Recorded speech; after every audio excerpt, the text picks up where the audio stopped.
बिस्मिल्लाहिर्रहमानिर्रहीम। स्वीडन से आरिफ महमूद कसाना का सलाम कबूल कीजिए।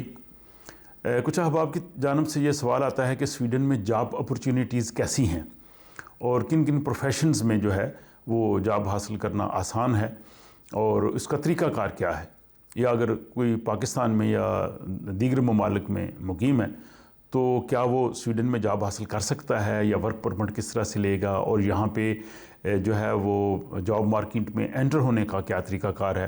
या कुछ लोग ऐसे भी हैं जो स्वीडन में हाल ही में आए हैं या स्टूडेंट्स हैं और वो भी सोचना चाहते हैं कि फ़्यूचर में अगर वो मुख्तलिफ़ नौइयत के जॉब्स में आना चाहें तो उसके लिए उन्हें क्या कुछ करना चाहिए।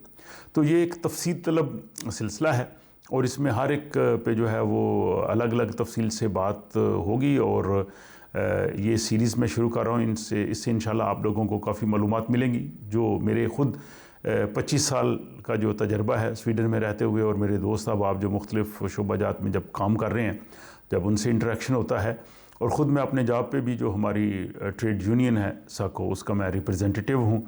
उनकी मीटिंग्स में जाने का इत्तफ़ाक़ भी होता है और यहाँ मुख्तलिफ़ जो प्रोफेशंस हैं, मुख्तलिफ़ जॉब्स हैं, उनकी शराइत, उनकी तनख़्वाहें, ये सारी चीज़ें जो हैं उनको देखने का मौका मिलता है। तो वो मालूमात आपसे मैं शेयर करता रहूँगा कि यहाँ पे जो है वो जॉब हासिल करने के लिए आपको क्या तरीक़ाकार इख्तियार करना है, कैसे आप जॉब सर्च कर सकते हैं, आप अप्लाई कैसे कर सकते हैं, आपको सीवी किस तरह की बनानी चाहिए, और सीवी के बाद फिर आपको यहाँ पे एक रेफ़रेंस की बड़ी ज़रूरत होती है। रेफ़रेंस का तरीक़ाकार क्या है, वो आप कौन से लोग हैं जो आपका अच्छा रेफ़रेंस बन सकते हैं। फिर इसके बाद इंटरव्यू की आपको तैयारी कैसे करनी है। इंटरव्यू में अमूमी तौर पे स्वीडन में किस तरह के सवालात करते हैं, पाकिस्तान में होने वाले जॉब इंटरव्यूज़ और स्वीडन के जॉब इंटरव्यूज़ में क्या फ़र्क है, इंटरव्यू पे आपको कपड़े किस तरह के पहन के जाने चाहिए। ये छोटी छोटी चीज़ें होती हैं लेकिन वो बड़ी इंपॉर्टेंट होती हैं।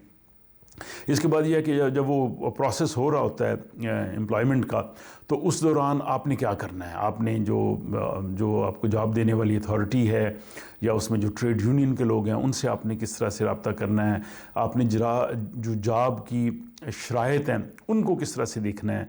कॉन्ट्रैक्ट साइन करने से पहले आपको क्या चीज़ों का इत्मीनान करना चाहिए। ये बहुत सी ऐसी चीज़ें हैं जो आपके लिए फ़ायदा मंद होंगी और आप इसको देखते जाइए। अगर आपके ज़हन में सवालात आते जाएँ तो वो आप कमेंट्स बॉक्स में जो है इसमें लिखते जाएँ ताकि उनको मैं कंसिडर करता रहूं। तो सबसे पहले तो ये है कि जो लोग स्वीडन से बाहर हैं या यूरोप से बाहर हैं, उनके लिए स्वीडन में जॉब या मुलाजमत हासिल करना जो है वो बहुत मुश्किल है। उसकी वजह यह है कि हर मुल्क में यही होता है कि जो उनके अपने जो शहरी होते हैं सबसे पहले उनको वो मुलाजमत के लिए तरजीह देते हैं, दूसरे मुल्क के या जो यूरोप से बाहर है उनके लिए मुमकिन नहीं होता। दूसरी बड़ी चीज़ यहाँ की स्वीडिश लैंग्वेज है। ऑलमोस्ट सब जॉब जो हैं उनके लिए स्वीडिश लैंग्वेज चाहिए और स्वीडिश लैंग्वेज के बगैर जॉब मिलते नहीं हैं। कुछ मल्टीनेशनल कंपनीज़ ऐसी हैं जो बाहर से जॉब हंटिंग करती हैं, उनके बारे में मैं आपको बताऊंगा। या कुछ प्रोफेशनल जॉब्स ऐसे हैं कि उनमें जो है वो इंग्लिश बोलने वाले आ सकते हैं और उनके लिए एक तरीक़ाकार जो है वो मुख्तलिफ है लेकिन और महदूद भी है। लेकिन जो जनरलाइज तौर पे हम ये कह सकते हैं कि ये ऐसा आसान नहीं है। बाज़ हमारे दोस्त कहते हैं कि मैंने पाकिस्तान से मास्टर्स किया है या मेरा फ़लाँ शोबे में इतना एक्सपीरियंस है, मैं इंजीनियर हूँ, मैं डॉक्टर हूँ, क्या स्वीडन में इस तरह से आके मैं जॉब ले सकता हूँ। तो ये आसान नहीं है, उनको भी उस तरीक़ाकार से गुज़रना पड़ता है जो यहाँ के लोग होते हैं। तो दूसरा ये वर्क परमिट का तरीक़ाकार भी जो है वो कई लोग पूछते हैं, उस पर तो बाद में तफसीली से बात हो सकती है। लेकिन उसका अंदाज़ यही है कि यहाँ पर अगर कोई आपका जानने वाला है, उसके पास जॉब है, वो जॉब मार्केट से कह सकता है कि मुझे ये हुनरमंद जो है वो बंदा चाहिए जो मुझे स्वीडन से नहीं मिल रहा या यूरोप से नहीं मिल रहा और मेरी रिक्वायरमेंट को ये पूरा कर रहा है।